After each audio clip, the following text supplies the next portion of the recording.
కార్యక్రమానికి విచ్చేసినటువంటి ప్రెస్ మిత్రులందరికీ ప్రత్యేకంగా ధన్యవాదాలు తెలియజేస్తూ ఉన్నాం.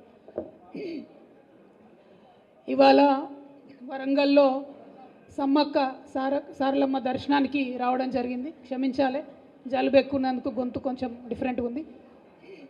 సమ్మక్క సారలమ్మ దర్శనానికి రావడం జరిగింది. మరి ఇవాళ సౌత్ ఇండియాలోనే ఒక కుంభమేళగా మనం చెప్తాం. అటువంటి జాతర అత్యద్భుతంగా లక్షలాది మంది దర్శించుకునేటటువంటి జాతర.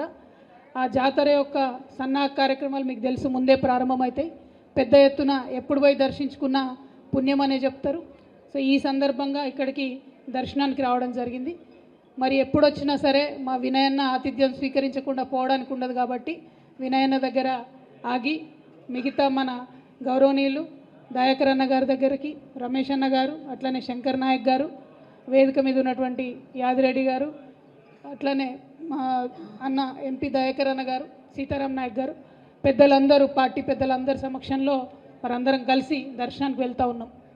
ఈ సందర్భంగా ఒక విషయాన్ని, జిల్లాలో ఇటువంటి జాతర ఉండడం, యావత్ భారతదేశంలో గిరిజనులందరూ కూడా ఒక పుణ్యస్థలిగా దర్శించేటటువంటి ప్రదేశం మన జిల్లాలో ఉండడం నిజంగా కూడా మన అదృష్టం.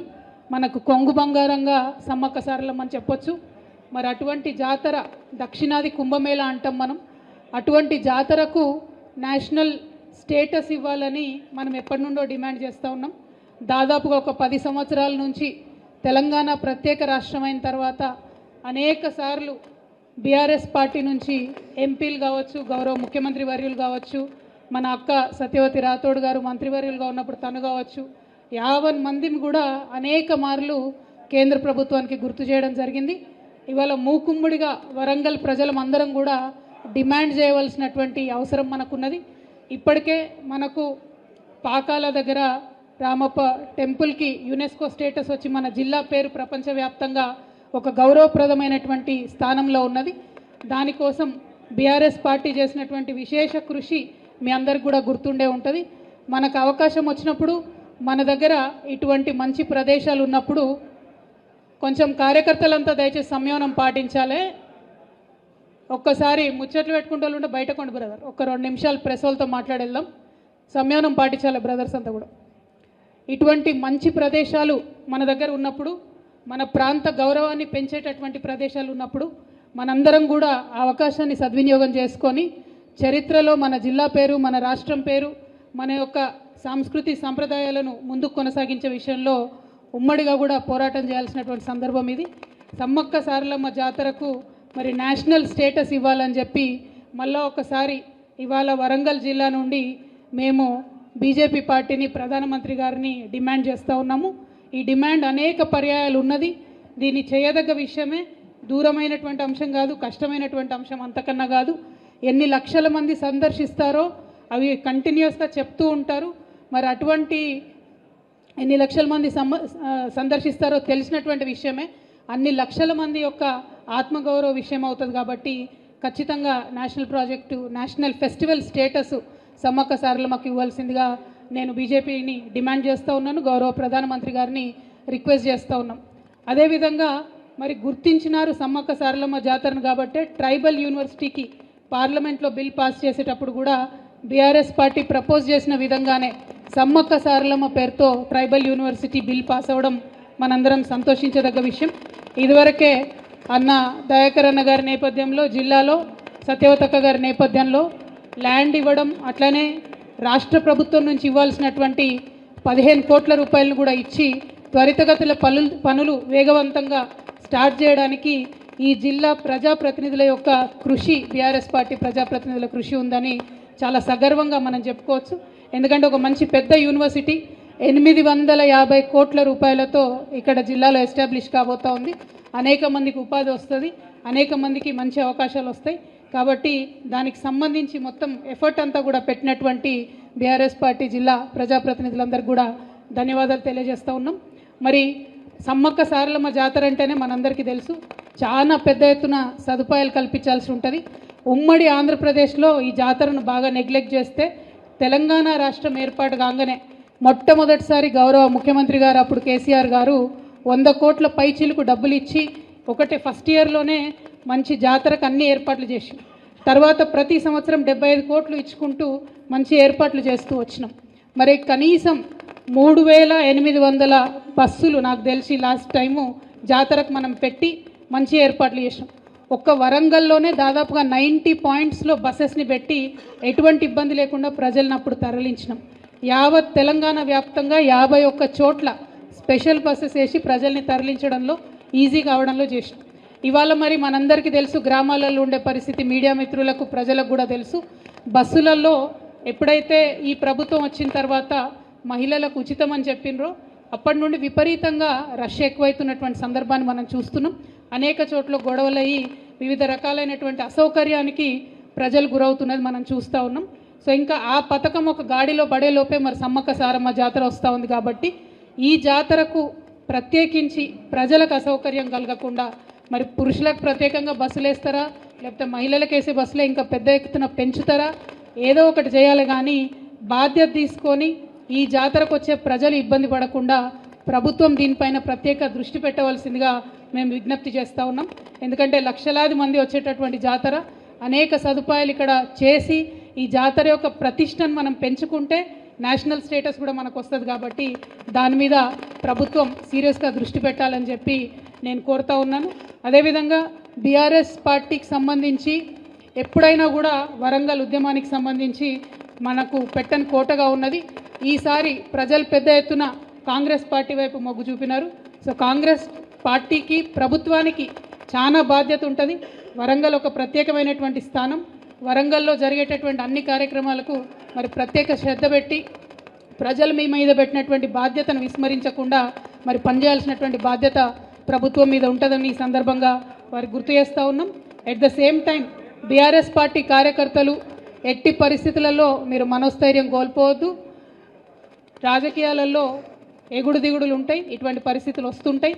కానీ సంయమనం పాటించి ఓపికతో ఉండి మన యొక్క సిద్ధాంతాలను ప్రజల్లోకి మళ్ళీ తీసుకెళ్తూ ప్రజల మనసును చూరగొనడం ద్వారా మళ్ళీ మనం మంచి స్థానంలో సుస్థిరంగా వెనక్కి రావడం జరుగుతుంది. ధైర్యం కోల్పోకుండా బలంగా ఉండాలి. ఎందుకంటే ఉమ్మడి వరంగల్ జిల్లా ఎప్పుడైనా కూడా మనం అభివృద్ధిలో ఎక్కడ వెనక వెళ్ళలేదు. చాలా అద్భుతమైనటువంటి అభివృద్ధిని చేసినాం. కానీ అలవిగానటువంటి వాగ్దానాలు చేసి అలవిగానటువంటి అబద్ధాలు చెప్పి ఒక రకంగా ప్రజలను మభ్యపెట్టి మరి ఇవాళ ఇటువంటి పరిస్థితిని మనం గమనిస్తూ ఉన్నాం. సో ఈ పరిస్థితి ఎన్నో రోజులు ఉండదు. కార్యకర్తలందరూ కూడా ధైర్యంగా ఉండాలని చెప్పి నేను మీ అందరికి కూడా విజ్ఞప్తి చేస్తూ ఉన్నాను. ఇక అనేకమైనటువంటి సమస్యలు వస్తూ ఉన్నాయి. ఇవాళ ఎగ్జిస్టింగ్ 44 లక్షల మందికి ఏదైతే పెన్షన్లు వస్తూ ఉన్నాయో వాస్తవానికి ఎటువంటి ఇబ్బంది లేకుండా పెన్షన్లు ఎవరికైతే వస్తున్నాయో వాళ్లకు పెంచి డైరెక్ట్గా జనవరి 1వ తారీఖు నుండి ప్రభుత్వం ఇవ్వాలనుకుంటే ఏదైతే 2000 పెన్షన్ ఉందో 4000 చేస్తామని చెప్పినారు. ప్రజలకు అసౌకర్యం కలగకుండా డైరెక్ట్గా 1వ తారీఖు నాడు 2000 వస్తున్న వాళ్ళందరికీ 4000 ఇచ్చి ఆ తర్వాత అప్లికేషన్స్ తీసుకుని ఉంటే ప్రజలకు కూడా సౌకర్యంగా ఉండేది. సరే ఏమైతేనేమి డిసెంబర్లో పెన్షన్ రాలేదు, జనవరిలో పెన్షన్ రాలేదు, రైతు బంధు రాలేదు అనేటటువంటి చర్చ గ్రామాల్లో సాగుతూ ఉంది. కాబట్టి త్వరితగతిన ప్రభుత్వం ప్రజలకు భరోసా ఇచ్చి జనవరి 1వ తారీఖునన్నా పెండింగ్ ఉన్నటువంటి డిసెంబర్ పెన్షన్ను, జనవరి పెన్షన్ను మరి పెంచినటువంటి పెన్షన్ను తప్పకుండా త్వరితగతిన ప్రజల అకౌంట్లో వేస్తారని చెప్పి మేము కోరుతూ ఉన్నాం. ఈ అప్లికేషన్లు పెట్టుకుంటున్నటువంటి ప్రజలు అనేక రకమైనటువంటి సందేహాలను వ్యక్తం చేస్తూ ఉన్నారు. మరి అన్ని డీటెయిల్స్ అడుగుతున్నారు కానీ బ్యాంక్ అకౌంట్ డీటెయిల్స్ అడుగుతలేరు. మరి ఇదేం సంగతి? ఒకవేళ యాక్సెప్ట్ అయిన తర్వాత మళ్ళా బ్యాంక్ అకౌంట్ డీటెయిల్స్ అడుగుతారా? ఇది కాలయాపన చేసేటటువంటి ప్రయత్నం ఏమన్నా జరుగుతుందా అనేటటువంటి చర్చ ప్రజలలో కొనసాగుతున్నటువంటి సంగతి మీ అందరికీ తెలుసు. అట్లనే 200 యూనిట్ల కన్నా తక్కువ ఉన్నటువంటి వారందరికీ కూడా ఫ్రీ కరెంట్ ఇస్తామని చెప్పడం జరిగింది. మరి డిసెంబర్ నెల కరెంటు బిల్లు వచ్చే జనవరికి వస్తుంది కాబట్టి మరి అప్పుడు కట్టాలనా వద్దా అనేటటువంటి చర్చ కూడా ప్రజల్లో జరుగుతున్నది. ఇంకా చాలా అనుమానాలు ప్రజలకు ఉన్నాయి. మరి ముఖ్యంగా మహిళలు చాలామంది మమ్మల్ని అడిగేది ఏంటంటే చాలా ఇండ్లలో మగవాళ్ళ పేరు మీదనే గ్యాస్ సిలిండర్ ఉంటుంది. మరి అటువంటి ఇండ్లలో మాకు అసలు వర్తించదా 500కు గ్యాస్ సిలిండర్ అనేటటువంటి అనుమానాలు వ్యక్తం చేస్తున్నారు. ఏదైతే ఒకటే ఫార్ములో అన్ని 6 గ్యారెంటీలకు సంబంధించి డేటా తీసుకుంటామని చెప్పిండ్రు.